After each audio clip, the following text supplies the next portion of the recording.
नमस्कार दोस्तों, आप सभी का मेरे YouTube चैनल दिव्यराज क्लासेज में हार्दिक स्वागत है।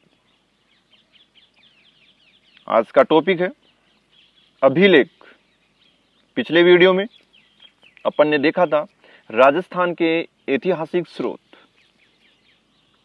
ऐतिहासिक स्रोत कितने प्रकार के होते हैं, उनका वर्गीकरण देखा था। उसके बाद में अपन ने देखा था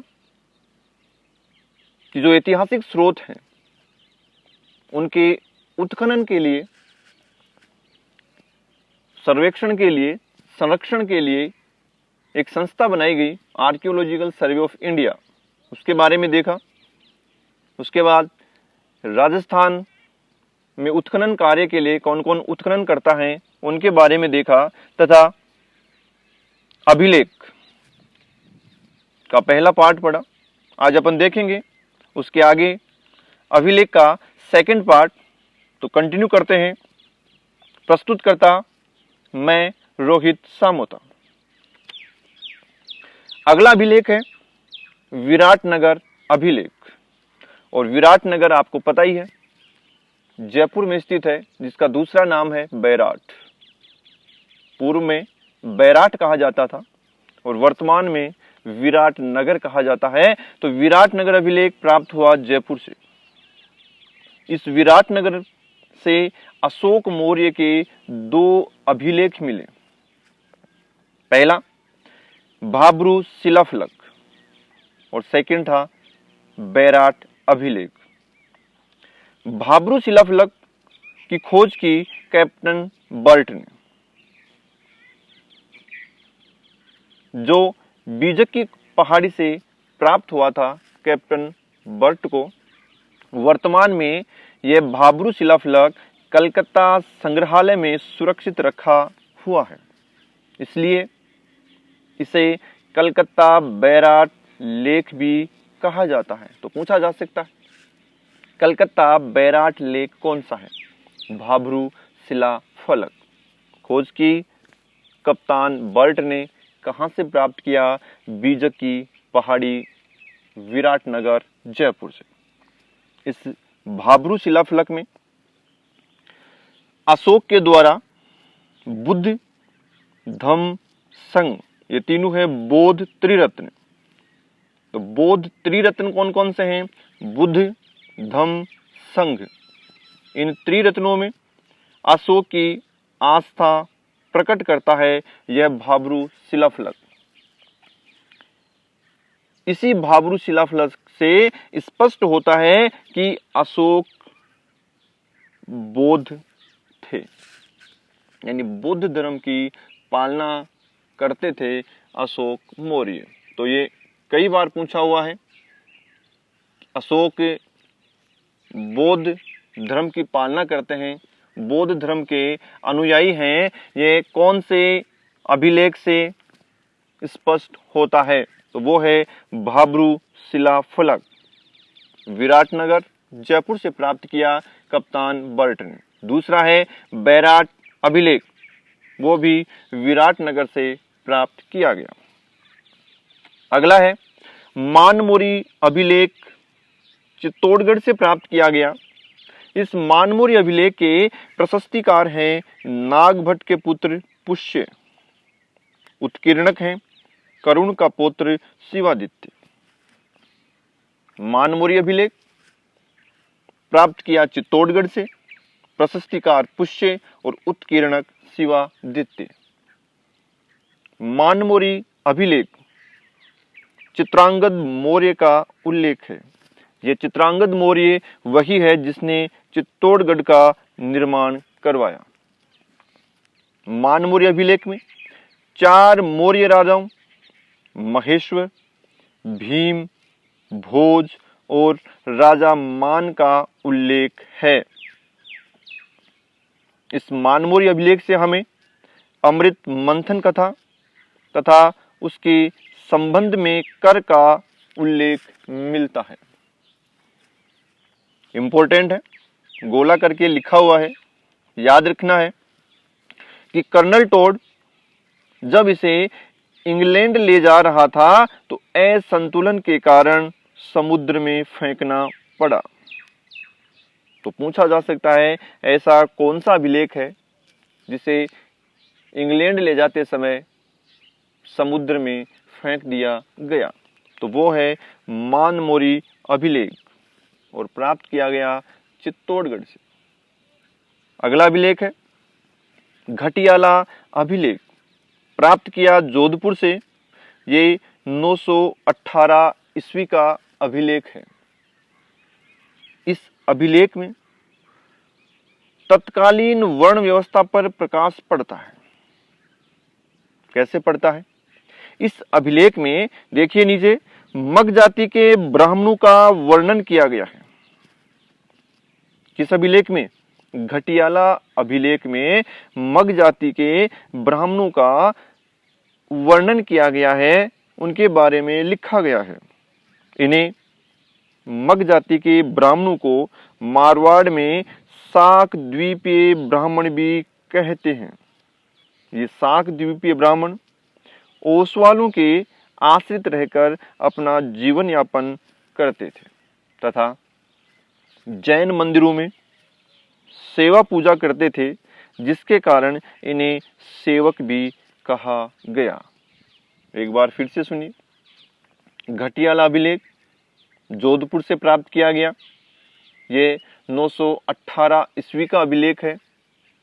इसके अंदर मग जाति के ब्राह्मणों का वर्णन किया गया है। ये मग जाति के ब्राह्मण मारवाड़ में शाक द्वीपीय ब्राह्मण भी कहलाते हैं। ये शाक द्वीपीय ब्राह्मण मारवाड़ में ही ओसवालों के घर में रहकर, उनके आश्रित रहकर जीवन यापन करते थे तथा जैन मंदिरों में सेवा पूजा करते थे, जिसके कारण इन्हें सेवक कहा गया है। इसी कारण पता लगता है घटियाला अभिलेख से तत्कालीन वर्ण व्यवस्था के बारे में। घटियाला जो अभिलेख है उसको कक्कुक प्रतिहार ने उत्कीर्ण करवाया था। इसके लेखक थे मग तथा उत्कीर्णन करता है कृष्णेश्वर। घटियाला अभिलेख कक्कुक प्रतिहार राजा ने उत्कीर्ण करवाया। लेखक मग और उत्कीर्ण करता यानी खुदाई करने वाले हैं कृष्णेश्वर। कक्कुक प्रतिहार शासक ने घटियाला तथा मंडोर इन दो जगहों पर जय स्तंभ स्थापित करवाए। घटियाला शिलालेख के अनुसार हमें जानकारी मिलती है कि गुज्जर प्रतिहारों का आदि पुरुष हरिश्चंद्र ब्राह्मण था,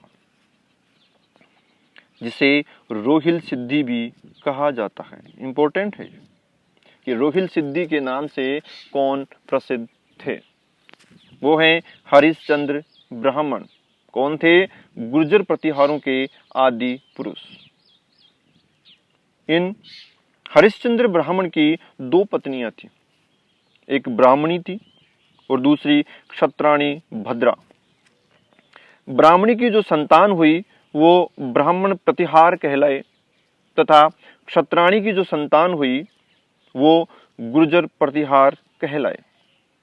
इन गुर्जर प्रतिहारों ने मंडोर में शासन स्थापित किया। आगे देखिए, अगला अभिलेख है नांदसा यूप स्तंभ लेख। सॉरी, नांदसा एक गांव है भीलवाड़ा में। इस नांदसा गांव से एक स्तंभ लेख प्राप्त हुआ, जिसे नांदसा यूप स्तंभ लेख कहते हैं। ये 225 ईस्वी का स्तंभ लेख है, जिसपे उत्कीर्ण किया हुआ है चैत्र पूर्णिमा कृत संवत 282। इस स्तंभ की स्थापना की थी सोम ने। स्तंभ की आकार देखें तो यह 12 फीट ऊंचा है तथा 5.5 फीट गोलाई में स्थित है। यानी 12 फीट ऊंचा और 5.5 फीट गोलाई में, यानी नांदसा यूप स्तंभ लेख गोल आकार का स्तंभ लेख है, जिसके चारों तरफ 2 लेख लिखे हुए हैं। एक लेख 6 पंक्तियों का है और दूसरा लेख 11 पंक्तियों का है। शक्ति गुण गुरु व्यक्ति द्वारा षष्ठी राज यज्ञ संपादित किया गया, ऐसा इस अभिलेख से मालूम पड़ता है। इस नांदसा यूप स्तंभ लेख में एक शब्द लिखा हुआ है सप्त सोम संस्था। इस सप्त सोम संस्था का अर्थ होता है 7 स्तंभों की यज्ञ के लिए निर्मित स्थापना। यानी सप्त सोम संस्था का मतलब क्या है? 7 स्तंभों की यज्ञ के निमित्त, यानी यज्ञ के लिए स्थापना करना। तो नांदसा यूप स्तंभ लेख नांदसा गांव भीलवाड़ा से प्राप्त किया गया 225 ईस्वी का स्तंभ लेख है, जिसकी स्थापना की सोम ने। अगला स्तंभ लेख है बड़वा यूप अभिलेख, जिसे बड़वा ग्राम कोटा से प्राप्त किया गया। यह 238 से 239 ईस्वी का अभिलेख है। यूप एक प्रकार का स्तंभ होता है। इस बड़वा यूप अभिलेख की जो भाषा है वो संस्कृत है तथा लिपि है ब्राह्मी उत्तरी। यह इंपॉर्टेंट है आगे। मोखरी राजाओं का सबसे पुराना व पहला अभिलेख है। तो पूछा जा सकता है,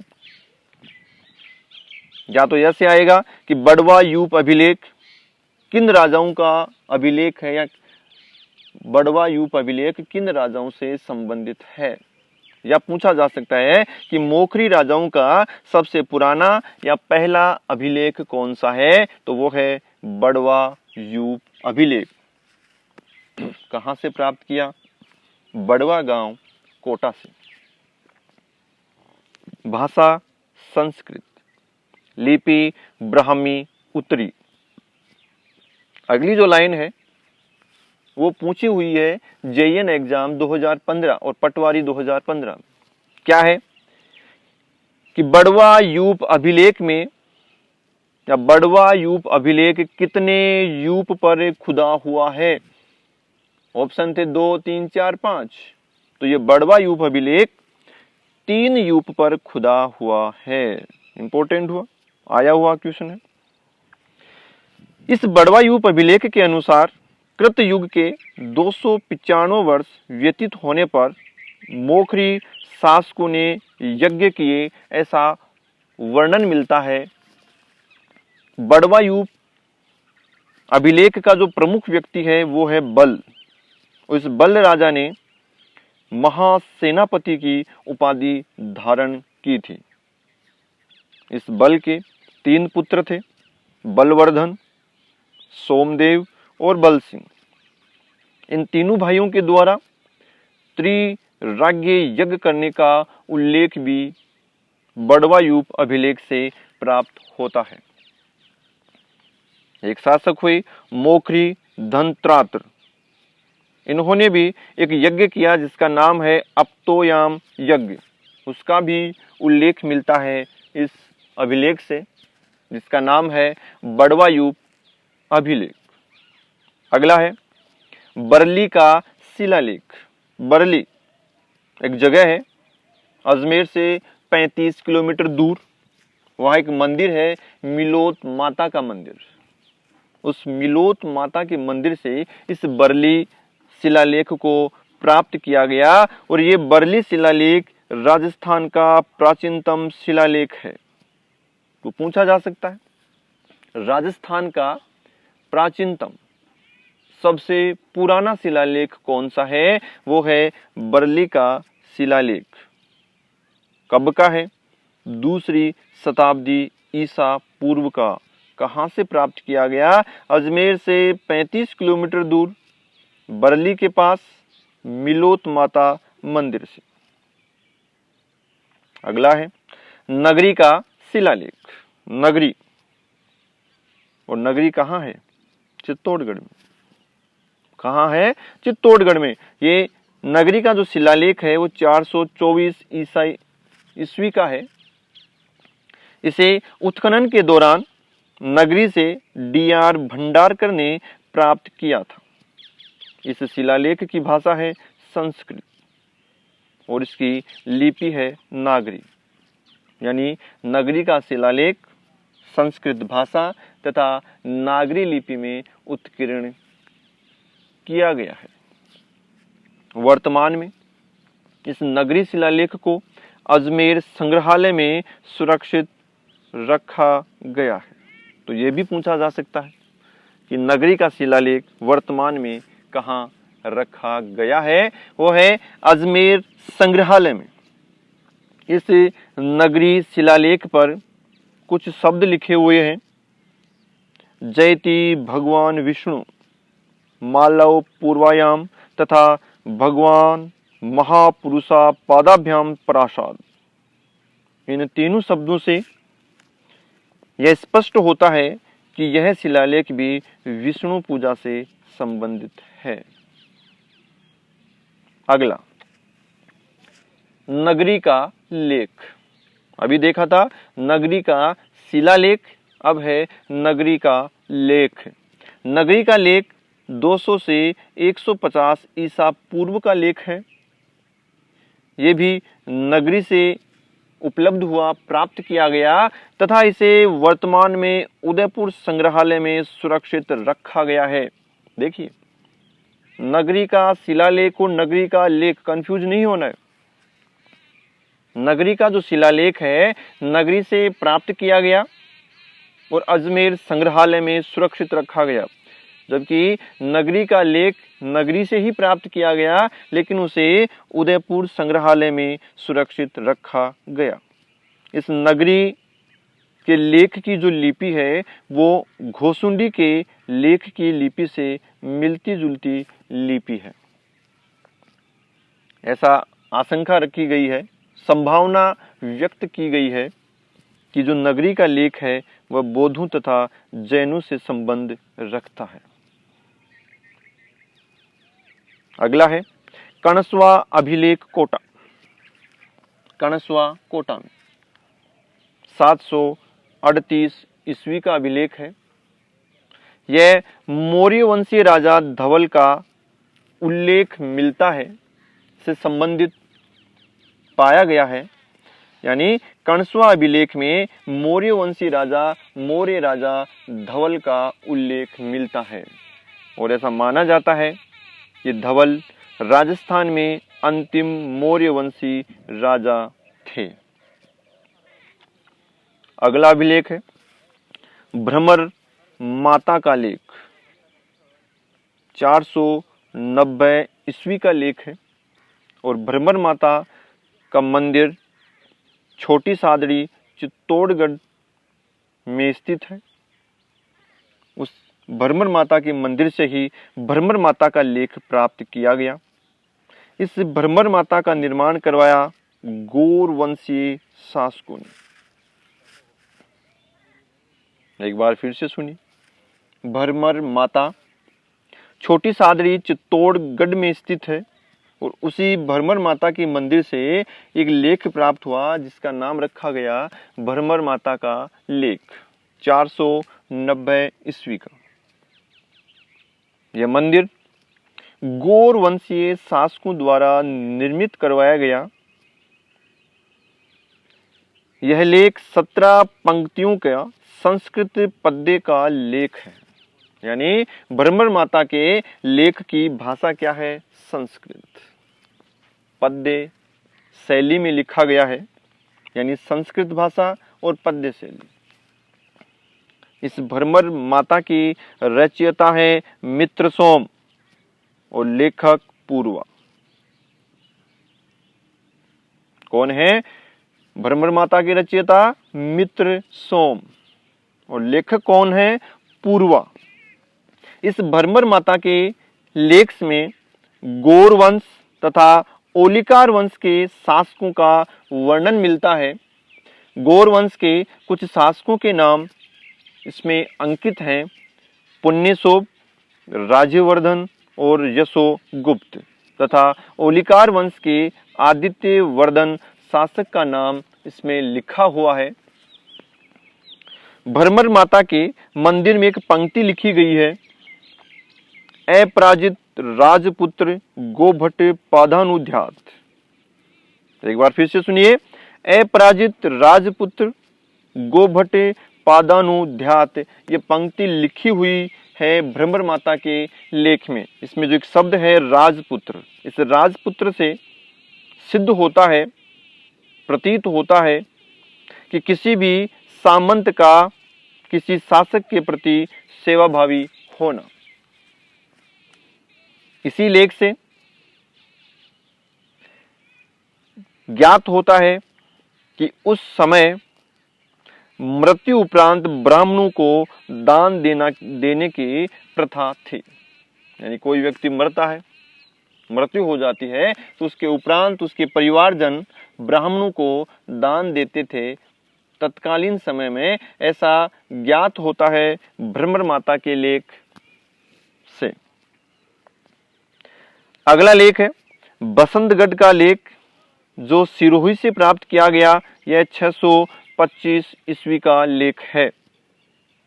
यह लेख राजा वर्मलात के समय का है तथा इसमें सामंत प्रथा का उल्लेख मिलता है।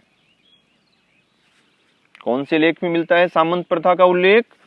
बसंतगढ़ के लेख, जो प्राप्त किया गया सिरोही से। अगला शिलालेख है सामोली शिलालेख, 646 ईस्वी का शिलालेख है। यह मेवाड़ के गुहिल राजा शिलादित्य के समय का शिलालेख है। कौन सा? सामोली शिलालेख। कहां से प्राप्त किया गया? मेवाड़ के दक्षिण में भूमठ तहसील सामोली गांव से यह शिलालेख प्राप्त किया गया और सामोली गांव से प्राप्त होने के कारण ही इसका नाम रखा गया है सामोली शिलालेख। भाषा संस्कृत और इसकी लिपि है कुटिल। यानी सामोली शिलालेख संस्कृत भाषा में और कुटिल लिपि में लिखा गया है। इस शिलालेख में मेवाड़ के गुहिल वंश के समय को निश्चित करने का उल्लेख मिलता है। या इस सामोली शिलालेख से अपन मेवाड़ के गुहिल वंश के समय को निश्चित कर सकते हैं तथा तत्कालीन समय के मेवाड़ की आर्थिक और साहित्यिक स्थिति को जानने का भी यह एक महत्वपूर्ण स्रोत है।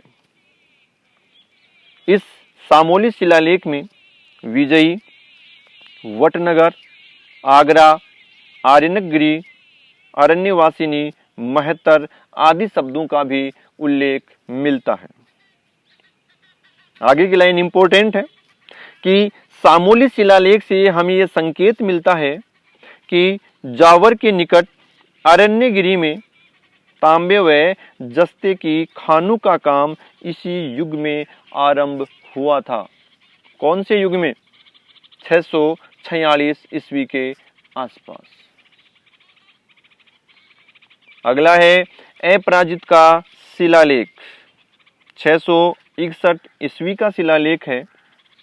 इस शिलालेख का रचयिता है दामोदर और इसे नागदे गांव के निकट कुंडेश्वर मंदिर से प्राप्त किया गया। अपराजित का शिलालेख। इस शिलालेख का सारांश देखिए क्या है। इस पे लिखा हुआ कि गुहिल वंश के तेजस्वी राजा अपराजित ने दुष्टों को नष्ट किया तथा अनेक राजा उसके सामने सिर झुकाते थे। अरुंधति के समान विनय वाली उस वराह सिंह को यशोमती ने लक्ष्मी, यौवन और वित्त को क्षणिक मानकर संसार रूपी विषय समुद्र को तैरने के लिए नाव रूपी कैटभ रिपु विष्णु का मंदिर बनवाया। यानी अपराजित शिलालेख राजा अपराजित के समय का शिलालेख है 661 ईस्वी का। और इससे सिद्ध होता है, मालूम पड़ता है कि उन्होंने एक विष्णु का मंदिर बनवाया। इस लेख के रचयिता हैं दामोदर। अगला है मंडोर अभिलेख, जोधपुर। 837 ईस्वी का अभिलेख है तथा यह गुज्जर नरेश बाउक की प्रशस्ति है। मंडोर अभिलेख, इस मंडोर अभिलेख से गुर्जर प्रतिहारों की वंशावली, विष्णु एवं शिव पूजा का उल्लेख मिलता है। अगली है मिहिर भोज की ग्वालियर प्रशस्ति। और ये मिहिर भोज की ग्वालियर प्रशस्ति सभी गुर्जर प्रतिहार वंशों में एक महत्वपूर्ण स्थान रखती है। खास बात है कि इस ग्वालियर प्रशस्ति में कोई भी तिथि अंकित नहीं है। तो ऐसी कौन सी प्रशस्ति है जिसमें तिथि अंकित नहीं है? ग्वालियर प्रशस्ति। और ग्वालियर प्रशस्ति किस राजा की प्रशस्ति है? गुर्जर प्रतिहार राजा भोज, जिसे मिहिर भोज भी कहा जाता है, कि प्रशस्ति है ग्वालियर प्रशस्ति। इस ग्वालियर प्रशस्ति के लेखक हैं भट्ट धनिक के पुत्र बालादित्य। ग्वालियर प्रशस्ति प्राप्त कहां से की गई? ग्वालियर शहर से 1 किलोमीटर पश्चिम में स्थित सागर नामक स्थान से प्राप्त की गई है ग्वालियर प्रशस्ति। ग्वालियर प्रशस्ति की भाषा है विशुद्ध संस्कृत और लिपि है ब्राह्मी। इसको पत्थर पर उत्कीर्ण कराया गया है और जिस पे 17 श्लोक उत्कीर्ण हैं। इस ग्वालियर प्रशस्ति से मालूम पड़ता है कि गुर्जर प्रतिहार शासक भोज द्वारा विष्णु मंदिर का निर्माण करवाया गया। और इस प्रशस्ति की चौथी पंक्ति से प्रतिहार वंश की वंशावली की जानकारी प्राप्त होती है। तो एक बार फिर से सुनिए, मिहिर भोज की ग्वालियर प्रशस्ति जिस पर कोई भी तिथि अंकित नहीं है, इसका लेखक है भट्ट धनिक का पुत्र बालादित्य। भाषा संस्कृत है और लिपि है ब्राह्मी, जिसे ग्वालियर शहर से 1 किलोमीटर पश्चिम में स्थित एक शहर है, स्थान है सागर, वहां से प्राप्त की गई। और उससे मालूम पड़ता है कि राजा भोज ने एक विष्णु मंदिर का निर्माण करवाया था। अगला है आमेर का लेख, 1612 ईस्वी का लेख है। इसमें कछवाहा वंश को रघुवंश तिलक कहा गया है। इसमें कछवाहा वंशों के कुछ राजाओं के नाम क्रम से लिखे गए हैं। पृथ्वीराज, उसके पुत्र राजा भारमल, उसके पुत्र भगवंत दास, उसके पुत्र महाराज धीराज मान सिंह। ये नाम क्रम से लिखे गए हैं इसमें। तो इस लेख से स्पष्ट होता है कि मान सिंह भगवंत दास का पुत्र था। कौन से लेख से? आमेर लेख से। आमेर लेख से ही यह साबित होता है कि राजा मानसिंह द्वारा जमुआ रामगढ़ के प्रकार वाले दुर्ग, कुआं और बाग का निर्माण करवाया गया।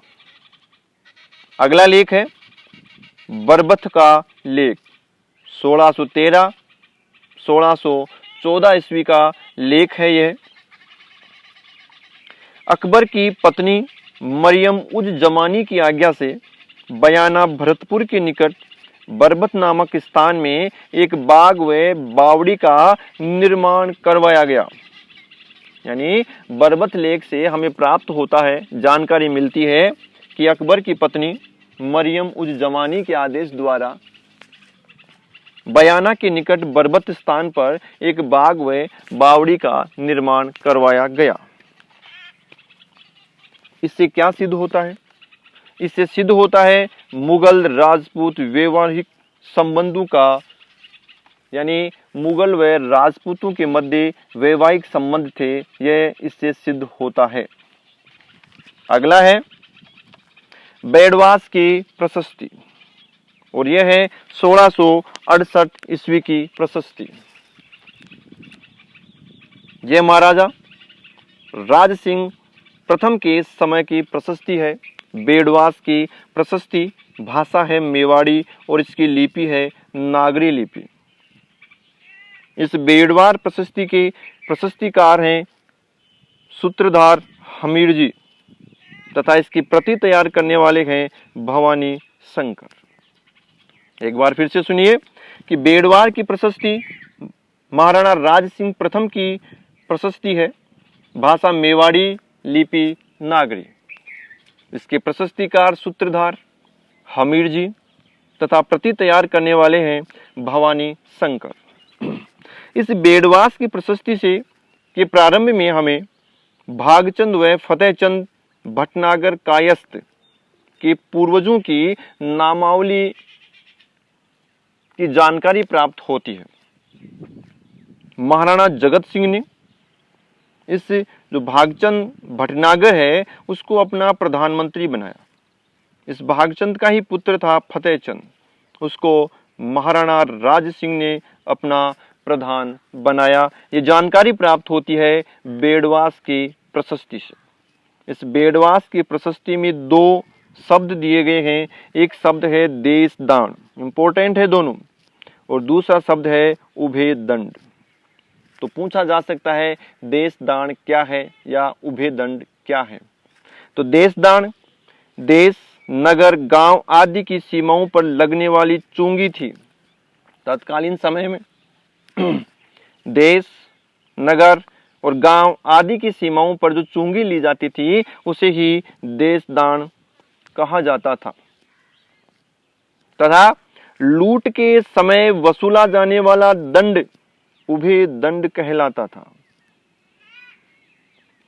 अगली है लूण वसई की प्रशस्ति। ये प्राप्त की गई आबू देलवाड़ा से तथा यह है 1230 ईस्वी और यानी संवत 1287 की प्रशस्ति है। लूण वसई की प्रशस्ति, भाषा है संस्कृत तथा इसे गद्य रूप में लिखा गया है। इस लूण वसई की प्रशस्ति से आबू के परमार शासकों तथा वस्तुपाल व तेजपाल के वंश का वर्णन मिलता है। इस लूण वसई के प्रशस्ति से जानकारी प्राप्त होती है कि राजा सोम सिंह के समय में वस्तुपाल के छोटे भाई तेजपाल ने आबू पर देलवाड़ा गांव में लूण वसई नामक नेमिनाथ मंदिर का मंदिर बनवाया था। तो पूछा जा सकता है लूण वसई नामक नेमिनाथ मंदिर का निर्माण किसने करवाया। तो वो थे तेजपाल। कब करवाया या किनके शासन काल में करवाया? राजा सोम सिंह के समय में। क्यों करवाया? देखिए, अपनी पत्नी अनुपमा देवी के श्रेय के लिए तेजपाल ने लूण वसई नामक नेमिनाथ का मंदिर बनवाया था और इस मंदिर की प्रतिष्ठा की थी विजय सेन सूरी ने। ये भी इंपॉर्टेंट पूछा जा सकता है नेमिनाथ मंदिर की प्रतिष्ठा किन्होंने की थी? आंसर होगा विजय सेन सूरी। अगली, नेमिनाथ के मंदिर की प्रशस्ति आबू 1230 ईस्वी की प्रशस्ति है। इसके रचनाकार हैं सोमेश्वर देव या जिन्हें शुभचंद्र भी कहा जाता है।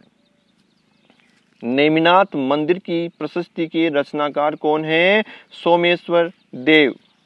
शुभचंद्र उत्कीर्ण करता है सूत्रधार चंडेश्वर।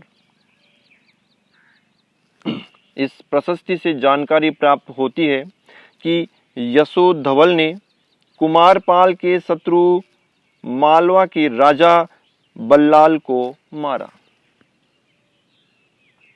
इन यशोधवल के दो पुत्र थे, एक प्रहलादन देव, दूसरे धारावर्ष। इन धारावर्ष के ही पुत्र थे सोम सिंह। ये जानकारी प्राप्त होती है नेमिनाथ मंदिर की प्रशस्ति से कि यशोधवल के दो पुत्र प्रहलादन देव और धारावर्ष के पुत्र थे सोम सिंह, और इन सोम सिंह के शासन काल में ही वस्तुपाल के छोटे भाई तेजपाल ने आबू पर देलवाड़ा गांव में लूण वसई नामक नेमिनाथ का मंदिर बनवाया। ये जानकारी प्राप्त हुई लूण वसई की प्रशस्ति से, यही जानकारी प्राप्त होती है नेमिनाथ मंदिर की प्रशस्ति से। तथा इन नेमिनाथ मंदिर की प्रतिष्ठा की विजयसेन सूरी ने। मंदिर क्यों बनवाया? लूण वसई की प्रशस्ति से प्राप्त होता है कि उनकी पत्नी थी अनुपमा देवी, उनके श्रेय के लिए, और नेमिनाथ मंदिर की प्रशस्ति से प्राप्त होता है कि तेजपाल ने अपने पुत्र लूण सिंह तथा अपनी स्त्री अनुपमा देवी के श्रेय के लिए नेमिनाथ मंदिर का निर्माण करवाया। यानी दोनों प्रशस्तियों से यह सिद्ध होता है कि लूण वसई मंदिर, या जिसे नेमिनाथ का मंदिर भी कहते हैं, का निर्माण राजा सोम सिंह के शासनकाल में वस्तुपाल के छोटे भाई तेजपाल ने करवाया। क्यों करवाया? अपने पुत्र लूण सिंह तथा स्त्री अनुपमा देवी के श्रेय के लिए। और इस नेमिनाथ मंदिर की प्रतिष्ठा की थी विजयसेन सूरी ने। नेमिनाथ मंदिर से हमें आबू, मारवाड़, सिंध, मालवा तथा गुजरात के परमाणु तथा वस्तुपाल व तेजपाल के वंश का वर्णन मिलता है। अगली है चीरवा अभिलेख उदयपुर। ये चीरवा अभिलेख चीरवा घाटी उदयपुर से प्राप्त किया गया। ये 1273 ईस्वी का अभिलेख है। इसकी भाषा है संस्कृत, लिपि देवनागरी। यह 36 पंक्ति तथा 51 श्लोक के रूप में लिखा गया अभिलेख है। कौन सा? चीरवा अभिलेख। चीरवा अभिलेख के रचनाकार प्रशस्तिकार हैं भुवन सिंह सूरी के शिष्य रत्न प्रभ सूरी। तो याद रखना है, चीरवा अभिलेख के रचनाकार प्रशस्तिकार कौन थे? रत्न प्रभ सूरी। कौन थे रत्न प्रभ सूरी? भुवन सिंह सूरी के शिष्य। और इन रत्न प्रभ सूरी ने चित्तौड़ में रहते हुए चीरवा अभिलेख की रचना की।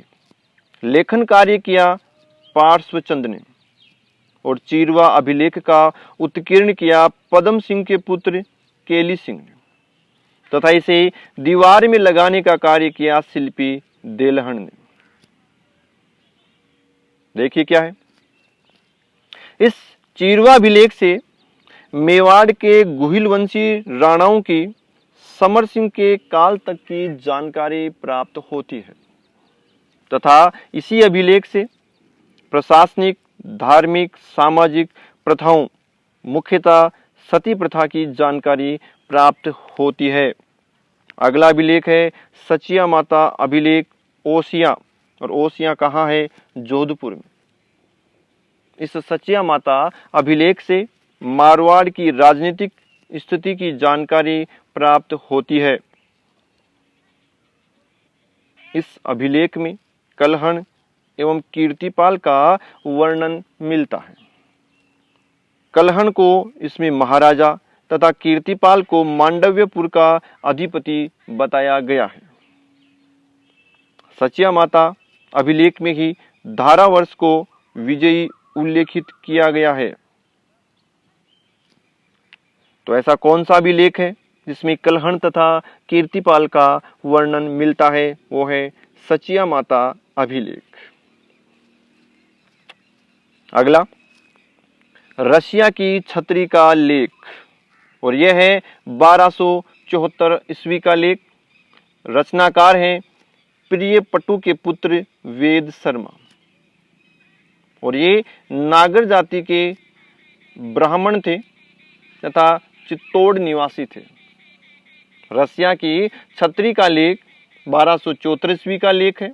और रचनाकार थे वेद शर्मा, चित्तौड़ निवासी तथा नागर जाति के ब्राह्मण। उत्कीर्ण करता है सूत्रधार सज्जन। रसिया की छत्री का जो लेख है उसका प्रारंभ किया गया है देवताओं की वंदना तथा गुहिल वंश की प्रशंसा से। यानी इसके प्रारंभ में देवताओं की वंदना लिखी गई है तथा गुहिल वंश की प्रशंसा लिखी गई है। रसिया की छत्री से ही जो लेख प्राप्त हुआ है उससे हमें 13वीं सदी के मेवाड़ की प्राकृतिक स्थिति, उस समय की उपज, तत्कालीन वृक्षावली तथा पक्षियों के संबंध में जानकारी प्राप्त होती है। रसिया की छत्री के लेख के 10वें श्लोक में बापा का वर्णन मिलता है। क्या वर्णन मिलता है कि हारित द्वारा सुवर्ण कटक तथा राज्य प्राप्ति का उल्लेख भी मिलता है। बापा द्वारा यज्ञ स्तंभ स्थापित किया गया, ये जानकारी भी हमें रसिया की छत्री के लेख से प्राप्त होती है तथा गुहिल को बापा का पुत्र बताया गया है रसिया की छत्री के लेख में। तो एक बार फिर से सुनिए कि रसिया की छत्री का लेख 1274 ईस्वी का लेख है। रचनाकार वेद शर्मा, उत्कीर्णकर्ता सूत्रधार सज्जन।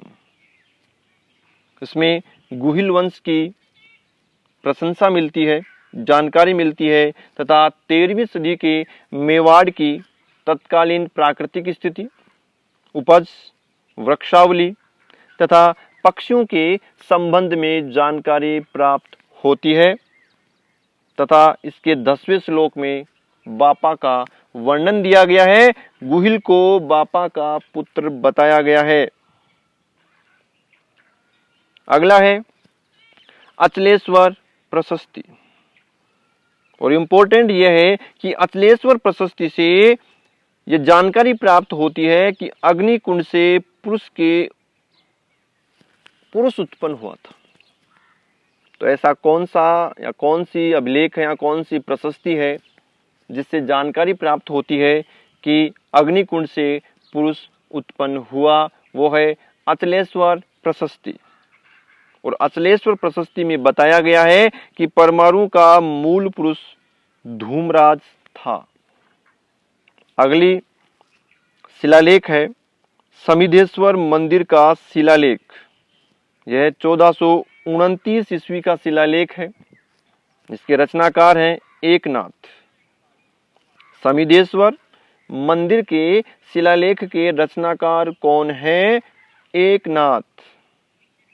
इस शिलालेख से मेवाड़ के शिल्पियों की वंश परंपरा की जानकारी प्राप्त होती है। तो ऐसा कौन सा शिलालेख है जिसे मेवाड़ के शिल्पियों की वंश परंपरा की जानकारी प्राप्त होती है? तो वो है समिधेश्वर मंदिर का शिलालेख। 1429 ईस्वी का शिलालेख है जिसके रचनाकार है एकनाथ। अगला है श्रृंगी ऋषि का शिलालेख। 1428 ईस्वी का शिलालेख है और इसके रचनाकार हैं कविराज वाणी विलास योगेश्वर। यह शिलालेख एकलिंग जी के निकट श्रृंगी ऋषि नामक स्थान से खंडित टूटी हुई अवस्था में प्राप्त हुआ था। तो श्रृंगी ऋषि का शिलालेख कहाँ से प्राप्त हुआ? एकलिंग जी के निकट श्रृंगी ऋषि नामक स्थान से खंडित टूटी हुई अवस्था। यह लेख मोकल लाखा के पुत्र के समय का है। इससे जानकारी क्या प्राप्त होती है कि मोकल ने अपने धार्मिक गुरु की आज्ञा से अपनी पत्नी गौरांबिका की मुक्ति के लिए श्रृंगी ऋषि के पवित्र स्थान पर एक कुंड बनवाया तथा उसकी प्रतिष्ठा की। क्या जानकारी मिलती है श्रृंगी ऋषि के शिलालेख से? कि राजा मोकल ने अपने धार्मिक गुरु की आज्ञा से अपनी पत्नी गौरांबिका, यानी राजा मोकल की पत्नी का नाम क्या था? गौरांबिका। उसकी मुक्ति के लिए श्रृंगी ऋषि के पवित्र स्थान पर एक कुंड का निर्माण करवाया तथा उसकी प्रतिष्ठा करवाई। इससे श्रृंगी ऋषि के शिलालेख से ही हमें लक्ष्मण सिंह व क्षेत्र सिंह का वर्णन भी मिलता है। इससे ये जानकारी मिलती है कि लाखा ने त्रिस्थली कौन सी है? काशी, प्रयाग तथा गया की यात्रा की, अनेक मंदिर बनवाए तथा दान में विपुल धनराशि दी। तो पूछा जा सकता है कि ऐसा कौन सा शिलालेख है, कौन सा अभिलेख है जिससे यह जानकारी प्राप्त होती है कि राणा लाखा ने त्रिस्थली, प्रयाग, काशी, गया की यात्रा की थी। तो वह है श्रृंगी ऋषि का शिलालेख।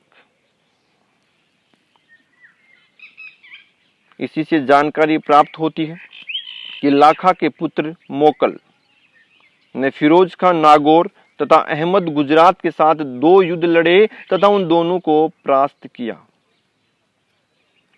इसी शिलालेख से जानकारी प्राप्त होती है कि राणा हमीर ने भीलू से सफलतापूर्वक युद्ध किया तथा अपने शत्रु राजा जैत्र को पराजित किया। तो इंपॉर्टेंट शिलालेख है। और श्रृंगी ऋषि का शिलालेख है 1428 ईस्वी का, प्राप्त किया गया श्रृंगी ऋषि नामक स्थान जो एकलिंग जी के पास स्थित है। इसके रचनाकार हैं कवि राजा वाणी विलास योगेश्वर। अगला है और अंतिम लेख है हर्षनाथ लेख सीकर। यह 973 ईस्वी का लेख है। इससे जानकारी प्राप्त होती है कि हर्षनाथ मंदिर का निर्माण अल्लट द्वारा करवाया गया। तो पूछा जाता है कि हर्षनाथ मंदिर का निर्माण किसने करवाया? तो वो है अल्लट। अगली लाइन भी इंपॉर्टेंट है और पूछी गई है कि पाशुपत संप्रदाय से संबंधित गुरु विश्व रूप का उल्लेख किस लेख से मिलता है? तो वो है हर्षनाथ लेख सीकर। तो ये पूछा गया प्रश्न है कि पाशुपत संप्रदाय से संबंधित गुरु विश्व रूप का उल्लेख मिलता है हमें हर्षनाथ लेख सीकर से। हर्षनाथ लेख में चौहानों की वंशक्रम तथा उनकी उपलब्धियों का वर्णन मिलता है। तो एक बार फिर से सुनिए कि हर्षनाथ लेख सीकर से प्राप्त किया गया 973 ईस्वी का लेख है और इस लेख से हमें जानकारी प्राप्त होती है कि हर्षनाथ मंदिर का निर्माण अल्लट ने करवाया तथा इस लेख में पाशुपत संप्रदाय से संबंधित गुरु विश्व रूप का उल्लेख मिलता है। धन्यवाद। आप सभी का दिन शुभ हो। आशा करता हूं मेरा वीडियो आपको पसंद आया होगा। तो मेरे YouTube चैनल दिव्यराज क्लासेज को ज़्यादा से ज़्यादा लाइक, सब्सक्राइब और शेयर करें। आपको वीडियो कैसा लगा कमेंट्स जरूर करें।